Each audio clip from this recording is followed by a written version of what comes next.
మంచిది. మన తండ్రి అయిన దేవుని నుండి ప్రభుని యేసుక్రీస్తు నుండి కృపయు సమాధానము మీ అందరికీ కలుగునుగాక. మన ప్రభుని యేసుక్రీస్తు నామములో మిమ్మల్ని అందరికీ కూడా వాక్య ధ్యానంలోనికి ఆహ్వానిస్తున్నాము. దేవుని యొక్క వాక్య భాగంలోకి వెళ్దాం. పరిశుద్ధ గ్రంథములో మనము ప్రత్యక్ష గుడారమును గురించినటువంటి విశేషమైనటువంటి ఆసక్తిగలటువంటి విషయాలు మనం ధ్యానం చేస్తూ ఉన్నాము.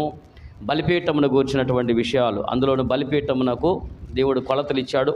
ఆ కొలతల్లో 3 మూరల గురించి మనం ధ్యానం చేస్తూ ఉన్నాము. మూలవాక్యముగా మరొకసారి నిర్గమాకాండం 27వ అధ్యాయము 1వ వచనాన్ని చదువుకుందాము. మరియు 5 మూరల పొడుగు 5 మూరల వెడల్పు గల బలిపీఠమును తుమ్మకర్రతో నీవు చేయవలెను. ఆ బలిపీఠము చచ్చౌకముగా ఉండవలెను. దాని ఎత్తు 3 మూరలు. దేవుడి మాటలు దీవించునుగాక. చిన్న ప్రార్థన చేద్దాం. ప్రార్థన సహాయము ద్వారా చదవనటువంటి వాక్యంపై మీ హస్తము నుంచి ప్రభువా ఈ వాక్యం ద్వారా నాతో మరొకసారి మాట్లాడండి. ప్రభువా ఇందులో విషయములను ప్రభువా నాకు తేట తెల్లపరచమని అందరం కూడా ప్రార్థన చేద్దాం. పరిశుద్ధమైన తండ్రి, జీవాధిపతి అయిన మా బాబు, మరొకసారి మీ సన్నిధిలో ఈ రీతిగా మమ్మల్ని నిలబెట్టినందుకు మీకు కృతజ్ఞతాస్తుతులు చెల్లిస్తున్నాము. నా తండ్రి, జీవం ఇచ్చినటువంటి జీవాధిపతి నాయనా, నీ సన్నిధి ఇచ్చినటువంటి క్షేమము నాయన, దాన్ని బట్టి నన్ను జ్ఞాపకం చేసుకుంటూ ఉన్నాము. నా ప్రభు, ఇదిగో నా తండ్రి, నీవు నా తండ్రి మా కొరకు చేసినటువంటి గొప్ప త్యాగమును మరొకసారి తలపోసుకునే భాగ్యం ఇచ్చినందుకై కూడా రుణస్థులము. నా ప్రభు, నా తండ్రి, చదవనటువంటి వాక్యంలో నుంచి మాతో మాట్లాడమని ప్రార్థన చేస్తున్నాము. నా ప్రభు, 3 మూరల ఎత్తును పెట్టడంలో గల నాయన విషయాలను మాతో బోధపరచండి. నా తండ్రి, పరిశుద్ధ బైబిల్ గ్రంథములో నా తండ్రి ఆది కాండం నుంచి ప్రకటన గ్రంథం వరకు అనేక మారులు నా ప్రభు ఈ 3 అనేటువంటి సంఖ్యను ప్రస్తావన చేశారు. మేము ఏమి నేర్చుకున్న దాన్ని అవలంబించవలెనో నా తండ్రి మాకు నేర్పిస్తూ నడిపిస్తూ మీరు మహిమ పొందుకొని ఈ వాక్యము ద్వారా మా అందరికీ ఆశీర్వాదము దయచేయమని యేసయ్య పరిశుద్ధ నామములో అడుగుతున్నాం మా పరలోకపు తండ్రి, ఆమేన్. మంచిది. బలిపీఠమును గూర్చి మీరు ఒక మాట జ్ఞాపకం చేసుకుంటండి. బలిపీఠం దగ్గరకు రాగానే ఒక విషయం మనకు బాగా అర్థం అవ్వాలి. ప్రత్యక్ష గుడారంలో బలిపీఠం పెట్టారు. ఆ బలిపీఠం దగ్గరకు వచ్చినటువంటి వారు ఏం చేస్తారు? ఆ బలిపీఠం దగ్గర యాజకులు ఎటు ఉంటారు. ఆ బలిపీఠం దగ్గర యాజకులు బలి తీసుకొచ్చేటువంటి వారి విషయంలో వాళ్ళ బలులు తీసుకొని ఆ బలిని బలిపీఠం మీద దాన్ని ఖండించి తర్వాత దాన్ని దహిస్తూ ఉంటారు కదా. అంటే అసలు ఈ బలి ఎందుకు తీసుకుని వచ్చారు చెప్పండి? దేనికోసం తీసుకుని వచ్చారు? పాపం చేసింది ఎవరు చెప్పండి? బలిపీఠం దగ్గరికి వస్తారు కదా. ప్రత్యక్ష గుడారంలో బలిపీఠం పెట్టారు. ఈ బలిపీఠం దగ్గరికి బలి పశువుని తీసుకుని వస్తున్నారు. గొర్రెలు కానీ, పొట్టేళ్ళు కానీ, లేకపోతే కోడి దూడను కానీ, లేకపోతే పావుర పిల్లలు కానీ తీసుకుని వస్తారు. తీసుకుని వచ్చారంటే అర్థం ఏమిటి? పాపం చేశాడు. పాపం చేసింది ఎవడు? ఎత్తుకొచ్చినోడు. బలవుతుంది ఎవరు? మాట్లాడండి. పాపం చేసింది ఎవడు? ఎత్తుకొచ్చినోడు పాపం చేశాడు. బలవుతుంది ఎవరు? వాళ్ళకి బదులుగా ఒక పశువు బలైపోతుంది, ఒక పక్షి బలైపోతుంది. అంటే బలిపీఠం దగ్గరకు వచ్చేదరకల్లా మనకు ఒక విషయం తెలియాలి. అక్కడ పాపం ట్రాన్స్ఫర్ అవుతుంది. ఏమవుతుంది? పాపం అనేది ట్రాన్స్ఫర్ అవుతూ ఉంది. ఒకళ్ళ మీద ఉన్నది మరొకళ్ళ మీదకి వెళుతూ ఉంది. అలాగే కలువరి సిలువ అనే బలిపీఠం దగ్గర కూడా మన పాపం అంతా యేసుక్రీస్తు ప్రభు మీదకి ట్రాన్స్ఫర్ అవుతూ ఉంది. అంటే బలిపీఠం దగ్గర రాగానే నేను కొన్ని విషయాలను తెలుసుకుంటూ ఉండాలి. అక్కడ జరిగేటువంటి ప్రక్రియ ఏంటంటే, మనం అవ్వాల్సిన బలి ఇంకొకరు బలవుతారు. చావు మనం చావాలి కానీ మరొకరు చస్తున్నారు. దహించబడాల్సింది మనం కానీ మరొకరు దహించబడుతున్నారు. ఆడికి వచ్చిన తరకల్లా మనం ఎవరైతే ఏవైతే అయిపోవాలో, పాపం వల్ల వచ్చే జీతము మరణం. మనకు రావాల్సినటువంటి శాలరీ ఏంటి చెప్పండి? ప్రతి నెల మనం ఏం శాలరీ తీసుకోవాలి? ఏం శాలరీ వచ్చింది? నిజానికి మనం చూస్తే లెక్క కట్టారనుకోండి, వర్క్ చేస్తే లోకంలో పని చేస్తే లెక్క కట్టి జీతం ఇస్తారు. దేవుడి దగ్గర మనం లెక్క కట్టారనుకోండి, నెల నీకు జీతం ఇస్తానరా 1వ తారీఖున అని అనుకోండి. 30 రోజులు మనం జీతం చేస్తే మనకు 1వ తారీఖు దేవుడు జీతం ఇస్తే ఏమిస్తాడు? అచ్చ తెలుగు భాషలో చెప్పాలంటే సాగు కొట్టి చెవులు మోస్తాడు. ఒక భాషలో చెప్పాలంటే మనకు చేసేదానికి ఏమవుతుందో చెప్పండి? 30 దినాల్లో మనం చేసిన మన మాటలకి, మన చూపులకి, మన నడకలకి, మన నడవడికి ఈజ్ ఈక్వల్ టు మన సావు మనకు రుచుద్ది. కానీ ఇక్కడ బలిపీఠం దగ్గరకు వచ్చేసరికల్లా ఆ చావు కాస్త మరొకరి మీదకి మారిపోతూ ఉంది. కాబట్టి బలిపీఠం దగ్గరకు వచ్చేసరికల్లా మీరు మైండ్లో కూడా మన మీదకి రావాల్సింది ఇంకొకరి మీదకి వెళ్ళిపోతా ఉందన్న సంగతి తెలియాలి. అలాగే ఈ బలిపీఠం దగ్గరకు వచ్చినటువంటి కొలతల విషయంలో మనం 3 అనే సంఖ్యను చాలాసార్లు ధ్యానం చేస్తూ ఉన్నాం. ఈ దినము ఈ 3 అనే సంఖ్య దేన్ని సూచిస్తూ ఉందంటే యేసుక్రీస్తు ప్రభువారు బలిపీఠం పైకి అనగా కలువరి సిలువ అనే బలిపీఠం పైకి ఎల్లబోయే ముందు రాత్రి గెత్సెమనే తోటలో 3 సార్లు ప్రార్థన చేశాడు. ఎన్నిసార్లు? పరిశుద్ధ గ్రంథం మీరు చూడండి ఒకసారి. మత్తయి సువార్త. ఈ దినమున బలిపీఠమునకు ముందు మనం చేయవలసినటువంటి పని ఏంటో, ఈ 3 అనే సంఖ్య మనకు నేర్పుతున్న మరొక ఆత్మీయ పాఠం ఏమిటో మత్తయి సువార్త 26వ అధ్యాయము 44వ వచనం మీరు చూస్తే,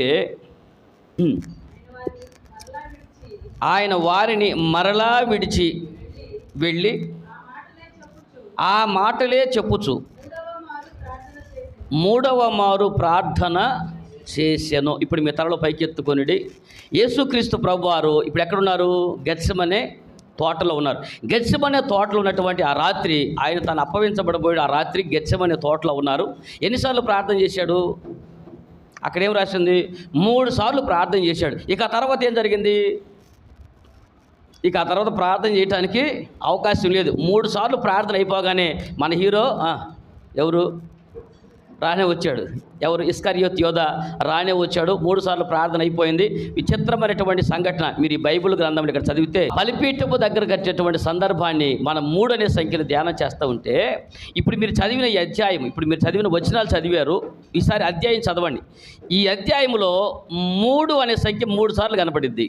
ఏంటది? 3 అనే సంఖ్య 3 సార్లు ఉంటుంది. ఒకటి ఇప్పుడు మనం చేసేటువంటి యేసుక్రీస్తు ప్రభు చేసిన 3 సార్లు ప్రార్థన చేశాడు గెత్సెమనే తోటలో.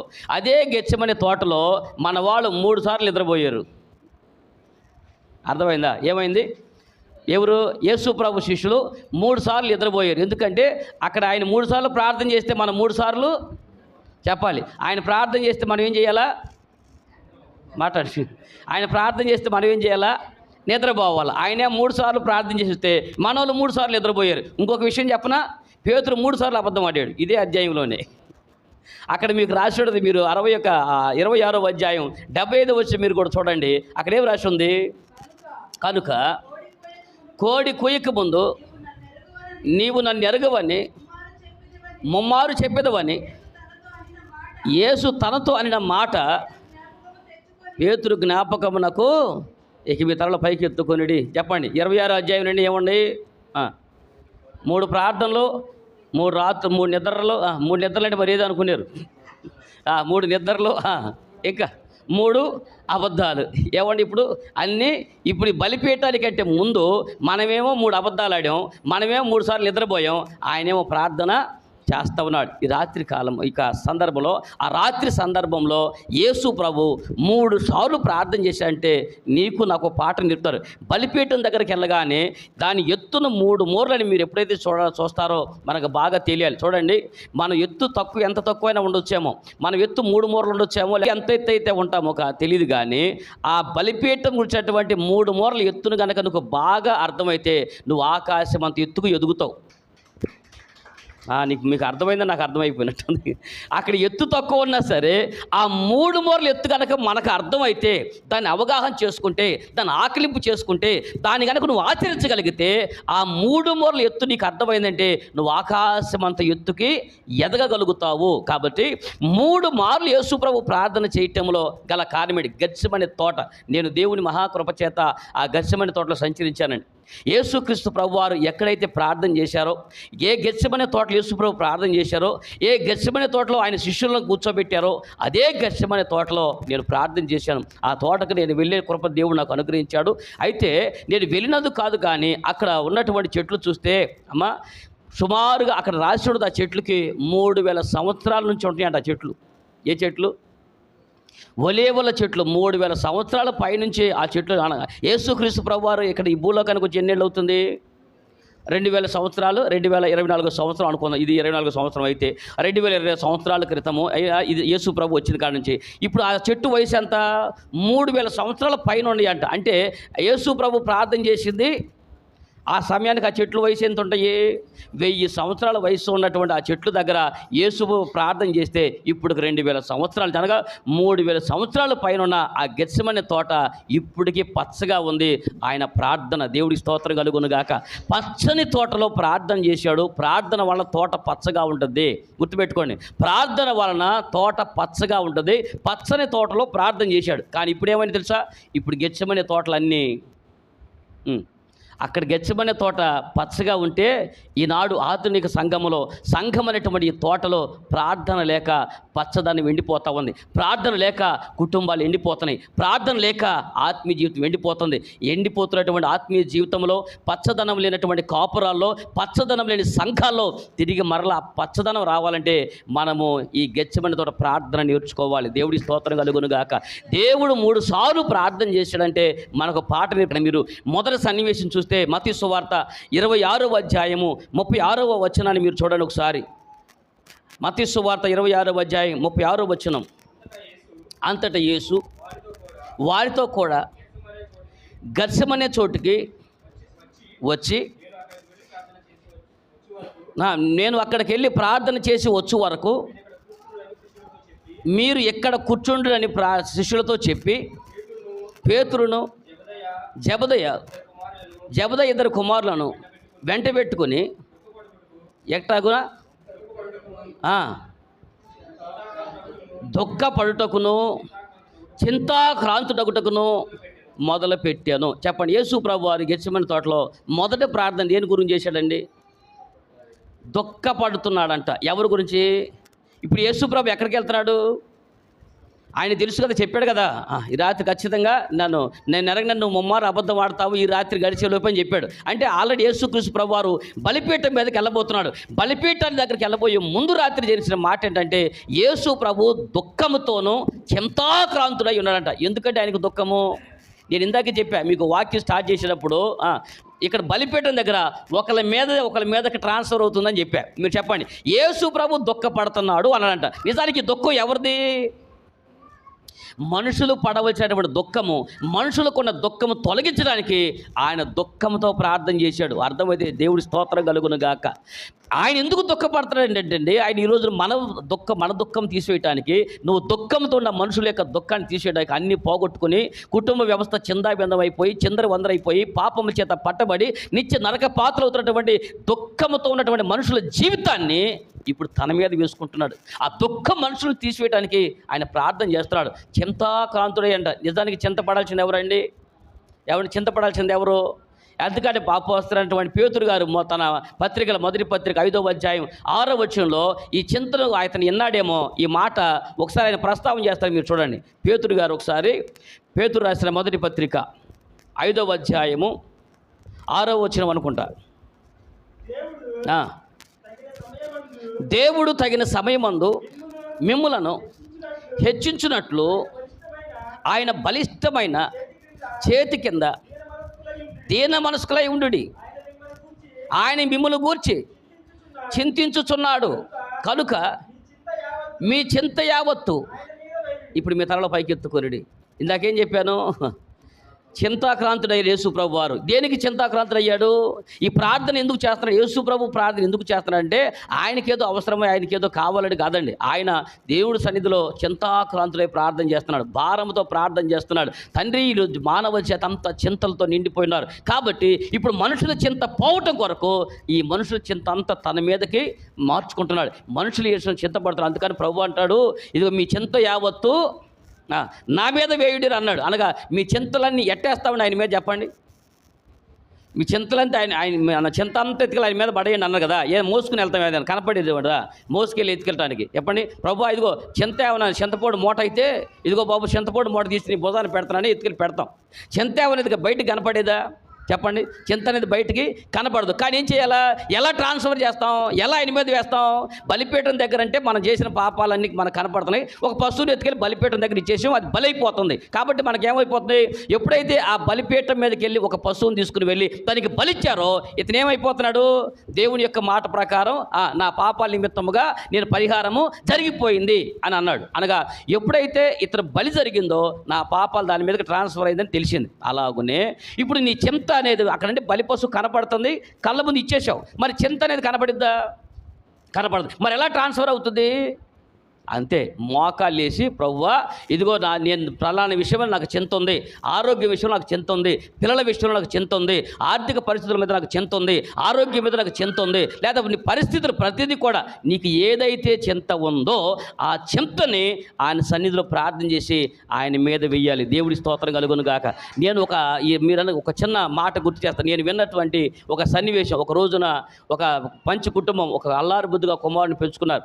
ఆ కుమారుడు కాస్త ఎదిగి కొంచెం వయసు వచ్చి బడిలో చేరినటువంటి సందర్భం వచ్చేసరికి ఆ తండ్రి గారు చనిపోయాడని. ఆ తల్లి చాలా దుఃఖంతో ఉంది. ఇప్పుడు ఆ బిడ్డను ఎలాగో పోషించడం, చాలా పేదవాడు, ఆ బిడ్డను ఎలాగో పోషించుకోవాలి అర్థం కాక పెరుగుతున్న రోజుల్లో ఒకరోజు ఆ బిడ్డ స్కూల్ నుంచి వచ్చి ఆ తల్లికి చెప్పాడు, అమ్మ నన్ను ఫీజు కట్టమంటున్నారు, నువ్వు ఎత్తుకొచ్చి ఫీజు అంట కట్టంటే నేను అందంట నా దగ్గర ఏడాది ఇచ్చేస్తానంటే, మరి ఎట్లమ్మా ఫీజు కట్టాలి కాబట్టి ఓ పని చేయరా యేసుప్రభు ఉత్తరం రాయరా అందంట. ఏమంది? యేసుప్రభు అది ఆ మాట యేసుప్రభు ఉత్తరం రాయరా అందంట. ఏ మాట ఏ ఉద్దేశం దాన్ని మీరు చెప్పండి. నేను ఏడ తెచ్చిస్తాను, యేసుప్రభుకి దేవుడికి ఉత్తరం రాయరా, ఆయన ఎత్తాడని చెప్పేసి అందంట. ఎందుకు మీ నాన్న వెళ్ళి మీ నాన్న పోయి దేవుడి దగ్గర కూర్చున్నాడు, నేను మిగిలిపోయాడు, నేనా మీకు ముద్ద పెట్టడమే కష్టమైతే నీకు ఫీజులు ఏడ కట్టనరా అని చెప్పేసి అంటే ఆ పిల్లాడు గబాగా వెళ్ళిపోయి 15 వయసులో ఉత్తరం తీసుకొచ్చి రాయటం మొదలేశాంట. గుర్తుందా మీకు? మన పోస్ట్ కార్డులు ఉండే 15 పైసలు కార్డు ఉండేది గుర్తుందండి? గుర్తుందా మీకు? ఇన్లాండ్ లెటర్ కంటే ముందు అనమాట. ఏ ఉత్తరం రాసిన అందరూ బయటకు కనపడేది, దానికి లోపల దానికి కవర్ పెట్టడానికి ఉండేది కాదు, నువ్వేమి రాసినా బయటకు కనపడేది. నేను ఈ పిల్లాడు ఏం చేశాడంటే రాశాడు, ప్రియమైన యేసయ్య నేను కాలేజీలో స్కూల్లో ఫీజు కట్టాలి, స్కూల్ ఫీజు కట్టడానికి డబ్బులు లేవు కాబట్టి నాకు స్కూల్ ఫీజు డబ్బులు పంపించు అని నేను ఇట్లు నీ కుమారుడు ఇస్సాకు అని పేరు రాశాడంట. మరి అమ్మ ఉత్తరం రాశారనంట. ఇది ఉత్తరం రాశా అంటే అమ్మ మరి 2 అడ్రస్ ఎవరు పెట్టినామంటే ఇంకెవరు రాస్తావరా, ఏసైకి రాశాక పెట్టింది. ఆమె ఆశ్చర్యపోతుంది, నేను ఏదో మాట రాసుకుని దేవుడికి రాయాలంటే వీడిని ఏకంగా ఉత్తరమే రాసి ఎత్తుకొచ్చారు అనుకుని, ఏం చేస్తావరా యేసుప్రభుకి రాయి అని చెప్పి ఆయన నీకు ఏదైతే అది రాసుకోమని చెప్పిందంట. ఆయన ఆ పిల్లడు వెళ్ళిపోయి ఏది దోస్తామని 2 అడ్రస్లో ప్రభు అయిన యేసు అని రాశాడంట. అక్కడ ఏమండి కింద పరలోక రాజ్యం అని అడ్రస్ రాశాడంట. ఎత్తుకెళ్ళి పోస్టులు వేసాడంట. పోస్టులు వేసేసి ఈ పిల్లడు మరి ఉత్తరం వేసి ఎదురు చూస్తారు కదా, ఇక ఉత్తరం వేసేసి పోస్టులు వేసి వచ్చానమ్మా అని చెప్పి అనంట. ఇక ఆ తల్లి ఆ పిల్లడి యొక్క అమాయకత్వం చూసి ఏం అనుకోకుండా మెదలకుండా అలా వదిలేసేసి ఇలాగుంది. 2 నెలలు దాటిస్తారంట. 2 నెలలు అయిపోయింది. 2వ నెల వచ్చిన తర్వాత వాళ్ళ తలుపు తట్టుతా ఉన్నారంట. ఒకళ్ళు వచ్చి తలుపు తీస్తే పోస్ట్ మ్యాన్ వచ్చాడంట. వచ్చి గబాగబా వచ్చాడు, ఇదిగో మీరు ఉత్తరం రాశారు కదా, ఇస్సాక్ అంటే ఎవరు అన్నారంట. వాళ్ళ అమ్మ వచ్చి ఇస్సాక్ మా అబ్బాయి అన్నాయంట. మీ అబ్బాయికి మనీ ఆర్డర్ వచ్చింది అన్నారంట. అంటే ఆమె ఆశ్చర్యపోతుంది, మా అబ్బాయికి మరే నీకు మనీ ఆర్డర్ వచ్చిందంటే నాకెందుకు వచ్చిందా మా మనీ ఆర్డరు, నాకెవరు పంపిస్తారు, నీకంటే మీ చుట్టాలు పంపిస్తారు, నాకెవరు ఉన్నారమ్మా మనీ ఆర్డర్ పంపించకంటే. అమ్మాయి ఇస్సాకంటే నువ్వేనా? నేనే. అడ్రస్ ఇదేనండి, ఇదిగో నీకే వచ్చి డబ్బులని 5 తీలా చూస్తే 500 రూపాయలు మనీ ఆర్డర్ వచ్చిందంట.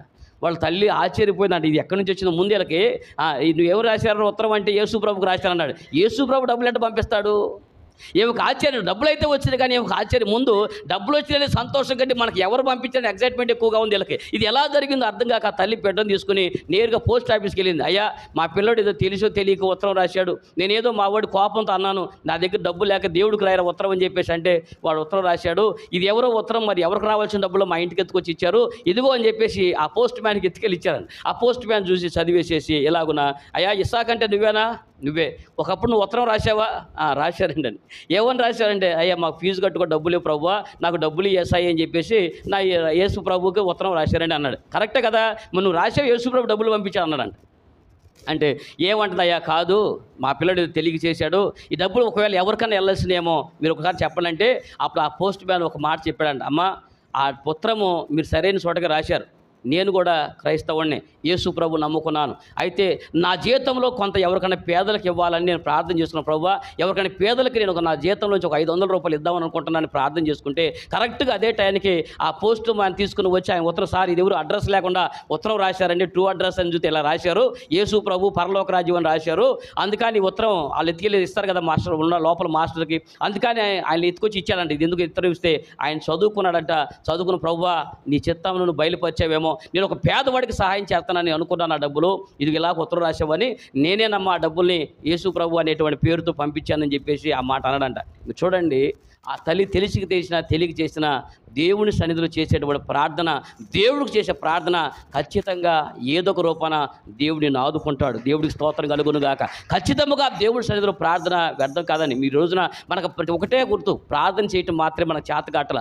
దుఃఖంతో నిండిపోయిన జీవితాల్లో దేవుడి సన్నిధిలో మరి కాసేపు దేవుడి కొరకు ప్రార్థన చేయలేరా? గెత్సెమనే తోటలో 3 సార్లు ఆయన ప్రార్థన చేశారంటే, ఒకటి ఆయన దుఃఖంతో ఉన్న జీవితాలు, కుటుంబాలు దుఃఖంతో నిండిపోయినాయి, కుటుంబం నిండా చింతాక్రాంతులమై ఉండా కూడా ఈరోజు మనం ప్రార్థన చేయలేకపోతున్నామంటే ఆలోచించండి. ఎంతసేపు బయట కూర్చోగలుగుతున్నాం, ఎంత గడుపుతాకున్నాం? ఎందుకంటే మన కాసేపు దేవుడి సన్నిధిలో మీకు ఒక అద్భుతమైన మాట గుర్తు చేస్తా. పరిశుద్ధ బైబిల్ గ్రంథంలో చాలా ఆశ్చర్యకరమైన మాట, అందులో ఆశ్చర్యం ఉండదు అనబాకండి. దినవృత్తాంతాల మొదటి గ్రంథము 17వ అధ్యాయము 16 వచ్చి మీరు చూడండి, ఎంత అద్భుతమైనటువంటి మాట మీకు కనబడిద్దో చూడండి ఒకసారి. రాజైన దావీదు వచ్చి యెహోవా సన్నిధిని కూర్చుండి ఇలాగున మనవి తలలు పైకి ఎత్తుకొనిడి. రాజైన దావీదు వచ్చి ఏడ కూర్చున్నాడంట? యెహోవా సన్నిధిలో కూర్చున్నాడంట. ఇప్పుడు నేను ఒక మాట అడుగుతాను, మీరు ఏమనుకోమాకండి మరలా, సరేనా? ఏంటంటే ఇప్పుడు మీరు మా ఇంటికి వచ్చారనుకోండి, మా ఇల్లంటే సొంత ఇల్లు కదా, అద్దె ఇల్లు అనుకోండి. మా ఇంటికి వచ్చారనుకోండి, మీరు నేను వచ్చి ఏమంటాను, అక్క కాసేపు కూర్చో, అన్న కాసేపు కూర్చో అంట. మీరేమంటారు? అరే అసలు నాకు కూర్చోడానికి టైం కూడా, నేను కూర్చో నాకు టైం లేదు అన్నారు అనుకోండి. చెప్పండి, ఎప్పుడు కూర్చోగలుగుతావు? నాకు కూర్చునే టైం లేదు, నేను కూర్చోను అన్నామంటే అర్థం ఏంటి చెప్పండి? నేను వెళ్ళిపోవాలి, నేను కూర్చొని అన్నాం అనుకోండి. మా ఇంటికి వచ్చారు, నేను కూర్చోమన్నా, నేను కూర్చోను అన్నా, వెళ్ళిపోయారంటే అర్థం ఏంటి అంటున్నా?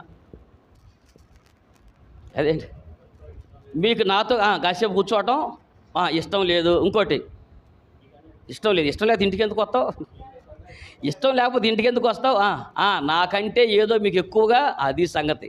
నా దగ్గర ఎందుకు కూర్చోలేకపోతారంటే, మీకు నాతో కూర్చోవడం కంటే వేరే ఏదో పని ఉంది, ఎవరితోనూ మీరు ఎక్కువసేపు గడపాల్సిన అవసరం ఉంది, లేకపోతే అసలు మీరు కాసేపు కూర్చోవడం కూడా ఇష్టం లేదు. కొంచెంసేపు కూడా కూర్చోవడం అంటే మీకు అనేకమైన పనులు ఉన్నాయి. అనేకమైన పనుల వలన మనం కాసేపు కూడా గుర్తుపెట్టుకోండి, మనం ఎవరితో నిజంగా మీరు గనక నేనే ఇంపార్టెంట్ అనుకుంటే, నిజంగా కనుక మీరు నాతో గడపాలనుకుంటే, మీరు ఖచ్చితంగా కూర్చోండి ఏమని చేస్తారు?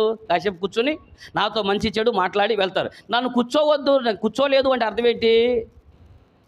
నాతో గడపడం కానీ, నాతో మాట్లాడటం కానీ, లేకపోతే మీకు ఇంతకంటే బెటర్ పని ఏదో ఉందనుకుందాం. ఇప్పుడు మనం అనుకుందాం, దేవుడితో కూర్చోకుండా, కాసేపు కూడా దేవుడి సన్నిధిలో కూర్చోకుండా, కాసేపు కూడా దేవుడితో ప్రార్థన చేయకుండా, మనం కాసేపు కూడా దేవుడితో కూర్చోలేకపోతున్నాం అంటే అర్థం ఏంటి? దేవుడి కంటే ఎక్కువ మనకి ఏదో పని. మాట్లాడండి, చెప్పండి. ఇప్పుడు దేవుడి సన్నిధిలో కూర్చుంది ఎవరు? ఈ వాక్యం చెప్పండి. దినవృత్తాంతాల మొదటి గ్రంథం 17వ అధ్యాయంలో ఎవరు కూర్చున్నారు దేవుడి సన్నిధిలో? ఇప్పుడు ఆయన కంటే ఎక్కువ పని మనకుందా? మనలో మన మాట, రాజు కంటే ఎక్కువ పనులు మనం ఎలగబెడుతున్నామా? మనకేం పని ఉంటుంది చెప్పండి? అసలు నిజంగా చెప్పాలంటే దేవుడి సన్నిధిలో ఈ రాజు అయ్యుండి 12 గోత్రాల ప్రజలు పరిపాలించడం ఒక చక్రవర్తి అయ్యుండి నిత్యము ఆయన దగ్గర కలవటానికి అనేక మంది వస్తారు. ఈయనకి సాలినట్టుగా పిల్లలు, భార్యలు, ఒక్కలు కాదు, ఒక భార్యతోనే నానా తంటాలు పడుతున్నాం. మరి ఆయనకున్నటువంటి భార్యలు ఎంతమంది? ఆ భార్యలు, వాళ్ళకు పుట్టిన పిల్లలు, వాళ్ళు తనుల ఆటలు, వాళ్ళు కొట్ల ఆటలు, వాళ్ళు తిట్ల ఆటలు, ఆ సెటిల్మెంటు, ఫ్యామిలీ సెటిల్మెంటు, సంఘం సెటిల్మెంటు, సమాజం సెటిల్మెంటు, పక్క అధికారుల సెటిల్మెంటు. మరి ఆయన కింద మంత్రులు ఉంటారుగా, అహితోపెలు అటువంటి ఒకటికి ఆయన మంత్రివర్గంలో క్యాబినెట్లో స్థానం ఇచ్చాడు. మరి వాళ్ళు కొట్లాటలు ఉంటాయి, మంత్రులు ఉన్నారు ఒక పక్క అధికారులు ఉన్నారు, సైనికులు ఉన్నారు, సైనికుడు భార్యలు ఉన్నారు. మనోడికి ఈ పని కూడా ఉంది. ఏ పని అర్థమైందా మీకు? ఇప్పుడు మీరు చెప్పండి, రాజు అక్కడ రాసి ఉంది, ఆయన రాజు అయిన దావీదు అంట. అక్కడ దేవుడు ఎందుకు రాశాడు అన్నమాట? దావీదు అని చెప్పొచ్చండి, కానీ దేవుడు చెప్పేసా రాజు అయిన దావీదు ఆ యెహోవా సన్నిధిలో కూర్చున్నాడు అంటే ఆయనకి అందరికంటే ఎక్కువ. చెప్పండి ఎవరితో ఇష్టం? ఆయనకి ఎక్కువ పని ఎవరితో ఉంది? దేవుడి సన్నిధిలో. చెప్పండి, దేవుడి సన్నిధిలో నువ్వు ఎక్కువసేపు ప్రార్థనలో కూర్చోవాలి. యేసుక్రీస్తు ప్రభువారు బలిపీఠానికి వెళ్ళబోయే ముందు, ఆ బలిపీఠానికి ముందు గెత్సెమనే తోటలో 3 సార్లు ప్రార్థన చేశాడంటే ప్రార్థనలో ఉన్న ఇంపార్టెంట్ ఎంత ఉందో, ప్రార్థనలో ఉన్న ఆసక్తి ఎంత ఉందో, మీరు ప్రార్థన ఆయనకి ఏమి నేర్పించిందో. యేసుక్రీస్తు ప్రభు లాంటి వాడు సర్వశక్తివంతమైన దేవుడై ఉండి ఆయనే ప్రార్థనలో కూర్చున్నాడంటే, ఆయనలో ప్రార్థనలో గడిపాడంటే ఈరోజు నువ్వు ఎంతసేపు గడపాలి చెప్పండి? నువ్వు కాసేపు మీరు గుర్తుపెట్టుకోండి, నువ్వు దేవుని సన్నిధిలో కూర్చోలేకపోతున్నావంటే దేవుడి కంటే ఎక్కువగా నీకు ఏదో మాట్లాడండి, చెప్పండి. ఎక్కువసేపు సెల్ ఫోన్తో కూర్చున్నావంటే మనకు ఎవరు ఎక్కువ? సెల్లే ఎక్కువ. ఎక్కువసేపు టీవీతో కూర్చున్నామంటే మనకి ఎవరు ఎక్కువ? టీవీయే ఎక్కువ. మనకి భార్యతో కూడా ఎక్కువసేపు కూర్చోం. ఏమండి పిల్లలతో కూడా ఎక్కువసేపు కూర్చోం, కుటుంబంలో వ్యక్తులతో కూడా ఎవరితో కాసేపు కూర్చోం. కాసేపు ఇటు కుటుంబంతో మాట్లాడండి, ఎంత భారమో తెలుసా. కాసేపు కూర్చోం, వెళ్తాం, ఏం మాట్లాడతాం, దిక్కుమాలి మొహం ఏమంటే మాట్లాడటానికి మన భార్య భర్తలు ఏం మాట్లాడుకుంటాం, ఇక పోట్లాడుకుంటే తప్ప. నేను అనుకుంటాను అప్పుడప్పుడు భార్య భర్తల మధ్య దేవుడు పోట్లాట అనుమతించి, ఎందుకంటే వీళ్ళు ఎక్కువసేపు మాట్లాడుకుంటారనేమో. ఎందుకంటే పోట్లాట వలన ఏమైంది, మాట్లాడుకుంటానే ఉంటారు. నువ్వు వదంటే నువ్వు ఇది, మీ అమ్మ తక్కువ, మీ నాన్న తక్కువ, మీ చెడు తక్కువ, మీ వదిన తక్కువ, మీ ఏప్రాలు తక్కువ అంటే మీ ఏప్రాలు తక్కువ అంటే ఇక వీళ్ళు మొత్తానికి ఏదో ఒక పోట్లాటో మాట్లాడడం మొత్తానికి ఎక్కువసేపు. అదొక్కసారి అవకాశం ఉందేమో. పోట్లాడుకున్నప్పుడు మాత్రమే మాట్లాడుకునేమో. కుటుంబాలలో తల్లి తమ్ముడా ఎక్కువసేపు కుటుంబాలతో గడపడం, మాట్లాడటం ఇంపార్టెంట్. దేవుడు కూడా ఈరోజు ప్రార్థన అనేది ఎందుకు పెట్టాడంటే, దేవుడు నీతో ఎక్కువసేపు మాట్లాడాలని కోరుకుంటున్నాడు. దేవుడు నీకు ఎక్కువ ప్రాధాన్యత ఇవ్వాలని కోరుకున్నాడు. ఆయన సర్వశక్తిమంత దేవుడు అయ్యి నీ కొరకు నా కొరకు ఒక రిక్తుడిగా ఈ లోకానికి వచ్చాడంట. ఎవరి కోసం అండి?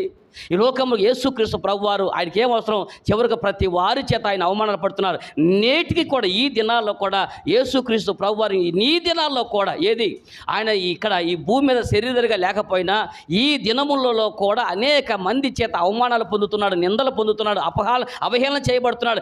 దేనికోసమండి ఆయన ఈ లోకానికి రావాల్సిన అవసరం ఉంది. మనుషులు దేవుడు సృష్టించాడు, మంచిగా బతికితే పరలోకానికి, చస్తే నరకానికి పంపిస్తే దరిద్రం వదిలిపోద్ది. అయినా కూడా ప్రతి వాడి చేత అవమానాలు పొందుతూ నేటి వరకు కూడా ఈ తరముల వాళ్ళ చేత కూడా నిందలు పడుతూ అవమానాలు భరిస్తూ యేసు ప్రభు యొక్క జన్మను గురించి అనేక మంది బూతులు మాట్లాడుతున్నారు. యేసు ప్రభు జీవితాల గురించి బూతులు మాట్లాడుతున్నారు. ఒక క్రైస్తవుడు తప్పు చేస్తే క్రీస్తును దూషించి మాట్లాడుతున్నారు.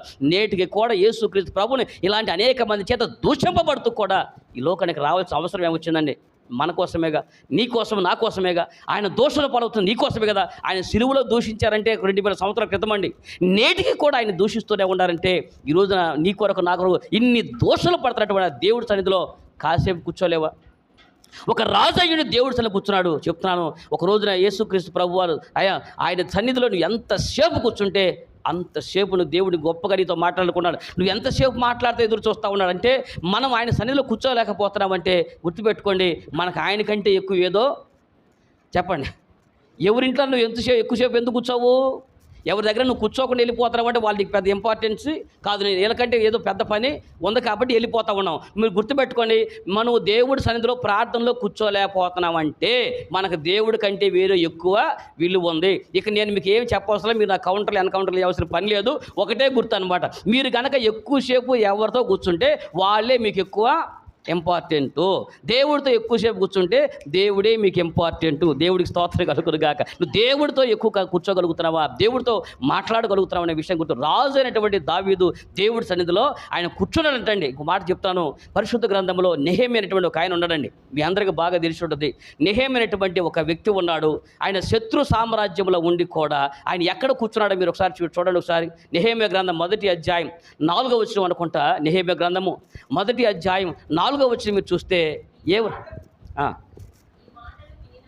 ఈ మాటలు వినినప్పుడు నేను కూర్చుండి ఏడ్చి కొన్ని దినములు దుఃఖముతో ఉపవాసముండి ఆకాశమందలి దేవుని ఎదుట ఎవరండి ఈయన నెహెమ్యా ఏ మాటలు విన్నాడు చెప్పండి? ఏ మాటలు విన్నాడండి? దానికి ముందు మీరు చదివితే ఉంటుంది. అమ్మ, యూదా దేశం నుంచి ఒక ఆజ్ఞ వచ్చింది. అయ్యా, యెరూషలేము తగలబెట్టబడింది, యెరూషలేము గోడలు తగలబెట్టబడ్డాయి, అనేక మంది చంపబడ్డారు. ఇదిగో నీ పితరుల సమాధులు ఉన్నటువంటి ఆ పట్టణం అంతా కాల్చివేయబడింది, అగ్ని చేత కాల్చివేయబడింది. పట్టణాలు నాశనం అయిపోయినాయి, పట్టణంలో తుడిచిపెట్టుకుపోతున్నాయి, ఇలాగ అగ్ని చేత కాల్చబడుతున్నాయి. ఇదిగో నీ పితరులు ఉన్నటువంటి సమాధులు ఉన్నటువంటి పట్టణం యెరూషలేమును దహించి వేశారు, శత్రువులు దాన్ని దహించి వేశారు అనగానే ఏమండి నెహెమ్యా ఏం చేశాడండి? లెగిచి వెళ్ళి యెహోవా సన్నిధిలో ఏం చేశాడు? యెహోవా సన్నిధిలో కూర్చున్నాడంటండి. ఆయన గుర్తుపెట్టుకోండి, ఆయన యెహోవా సన్నిధిలో కూర్చున్నాడు కాబట్టే రాజు ఎదుట నిలబడగలిగాడు. దేవుడి స్తోత్రం కలుగునుగాక. ఆయన దేవుని సన్నిధిలో కూర్చున్నాడు కాబట్టి రాజు ఎదుట నిలబడి, అయ్యా, నా పితరులు ఉన్నటువంటి సమాధులు ఉన్నటువంటి పట్టణం అని యెరూషలేము తగలబెట్టబడుతుంది, నాకు సహాయం ఇచ్చాయి, నా గోడలు నేను కట్టాలి, అయ్యా, నేను తిరిగి ఆ ప్రాకారంలో కట్టాలి, కూలిపోయినటువంటి నా దేవాలను నేను మరలా నిర్మించుకోవాలని ఆయన రాజు ఎదుట మనవి చేయగలిగి రాజు ఎదుట నిలబడాలంటే మీరు గుర్తుపెట్టుకోండి, ఎప్పుడైతే నువ్వు దేవుడి సన్నిధిలో కూర్చుని ప్రార్థన చేయడం నేర్చుకుంటావో జనము ఎదుట నిలబడగలుగుతావు. దేవుడి స్తోత్రం కలుగును గాక. ఆత్మీయ జీవితంలో నిలబడి పోరాడాలంటే మనం ఎక్కడ ఉండాలి? దేవుడి సన్నిధిలో కూర్చోగలగాలి. ఆ రోజు దావీదు దేవుడి సన్నిధిలో కూర్చుని మనం ఒక రాజు అయ్యి ఉండి కూడా ఆయన దేవుని సన్నిధిలో గడిపి ప్రార్థన చేశాడు. ఒక రాజుకి అన్ని పనులు ఉండా వాటన్నిటికంటే దేవుడే ఎక్కువ ఇంపార్టెన్స్ కూర్చోబెట్టాడు. కాబట్టి దేవుని సన్నిధిలో నీవు కూర్చోగలుగుతున్నావా? ఈ రోజున దేవుని సన్నిధిలో గడపగలుగుతున్నావా? యేసుక్రీస్తు ప్రభువారు ఈ బలిపీఠం గురించి రాగానే నీకు ఎక్కువ బలిపీఠం దగ్గరకు వచ్చి నేను ప్రార్థన చేయాలి. బలిపీఠం అనే 3 అనే సంఖ్య, నీవు 3 సార్లు ప్రార్థన. ఎన్ని రోజులు ఎన్నిసార్లు ప్రార్థన చేయాలి? అంతకంటే నేను ఒకవేళ పొరపాటు ఈ మాట చేస్తే మరి అదే 3 చేయాలా? రూల్ ఏమైనా ఉందా? రాసి ఉందా? చెప్పండి. ఏ రాజ్యాంగంలో రాసి ఉందంటారు మళ్ళీ? ఏమండి 3 సార్లు ప్రార్థన చేయాలంటువంటిది రూల్ ఏమైనా రాసి? యేసు ప్రభు గెత్సేమనే తోటలో 3 సార్లు ప్రార్థన చేశాడు. అవునా? దానియేలు కూడా పరిశుద్ధ గ్రంథంలో దానియేలు గ్రంథం 6వ అధ్యాయం 10వ వచనంలో మీరు చూస్తే దానియేలు కూడా ఎన్నిసార్లు ప్రార్థన చేశాడు? దానియేలు కూడా 3 సార్లు ప్రార్థన చేశాడు. కీర్తన గ్రంథము 55వ అధ్యాయం 17వ వచనం, సాయంకాలమున, ఉదయమున, మధ్యాహ్నమున నేను ధ్యానించుచు మొరపెట్టుచుందును, ఆయన నా ప్రార్థన ఆలకించును. ఈ కీర్తన రాసింది ఎవరండి? మరి కీర్తన గ్రంథం అన్ని దావీదు రాసినవి కాదు, అనబాకండి మళ్ళీ. కాబట్టి 55వ కీర్తన మొదటిలో ఉంటుంది. మీరు చూడండి ఒకసారి, మొదటి వచ్చానికి ముందు ఎవరు రాశారు? దావీదు రాశాడు. ఇప్పుడు చెప్పండి, దావీదు ఏం ప్రార్థన చేశాడు అక్కడ? సాయంకాలమున, ఉదయమున, మధ్యాహ్నమున నేను ధ్యానం చేసి మొరపెట్టుచుంటేనే ఆయన నా ప్రార్థన. ఇప్పుడు చెప్పండి, దావీదు ఏం చేశాడు? ఎన్నిసార్లు చేశాడు? అంటే దావీదు 3 విషయాన్ని ఎందుకు నేర్పంటే, ఆయన అంతకంటే ఎక్కువ 7 సార్లు ప్రార్థన చేసినట్టు రాసిన ఆయన 7 సార్లు చేసి అంత కొన్ని సందర్భాల్లో నిత్యము ఆయన నేను నీ సన్నిధిలోనే నిత్యము ఉండాలని కోరుకుందయ్యా నాకు అని మాటలు మాట్లాడతాడు. యెహోవా సన్నిధిలో నిత్యము ఉండవాలని నాకు ఆశ కలిగింది. నేను యెహోవాను ఒక కోరుకున్నాను. నేను ఎల్లప్పుడూ ఆయన సన్నిధిలో, ఆయన ఎల్లప్పుడూ ఉండగలిగే మనసు ఉంది. అలాగే 3 కంటే ఎక్కువ సార్లు చేసేటువంటి మనసు ఉంది. కానీ 3 విషయాలు ఎందుకు ఇక్కడ ప్రస్తావన చేశారంటే, ఇది సగటున ప్రతి మనిషి అనగా దావీదుకు దేవుడితో అనుబంధాన్ని బట్టి ఖచ్చితంగా అన్ని సార్లు 7 సార్లు అంతకంటే ఎక్కువ సార్లు ఆయన గడపగలిగాడు. కానీ మనకిచ్చినటువంటి చట్ట ప్రకారం ఏంటంటే కనీసం రోజుకు 3 సార్లు అన్నా, ఎందుకంటే దినములో 3 కాలాలు ఉన్నాయి. అవునా? దినములో 3 కాలాలు పెట్టాడు.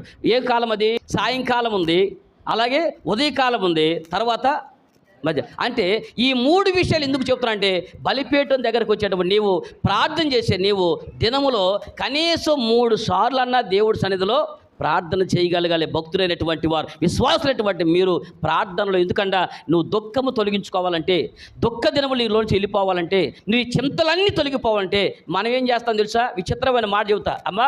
మనము బైబిల్ అంతా వాక్యం తెలుసు, మనకంతా వాక్యం వింటానే ఉంటాము, అన్నీ చేస్తానే ఉంటాము. ఇప్పుడు పరిశుద్ధ గ్రంథంలో ఒక సన్నివేశాన్ని గుర్తు చేస్తా. ఎబ్రీ పత్రిక 12వ అధ్యాయంలో మొదటి వచనంలో ఎంత గొప్ప సాక్షి సమూహము మేఘము వలె ఆవరించి ఉన్నందున అని రాసి ఉందండి. ఉందా లేదా?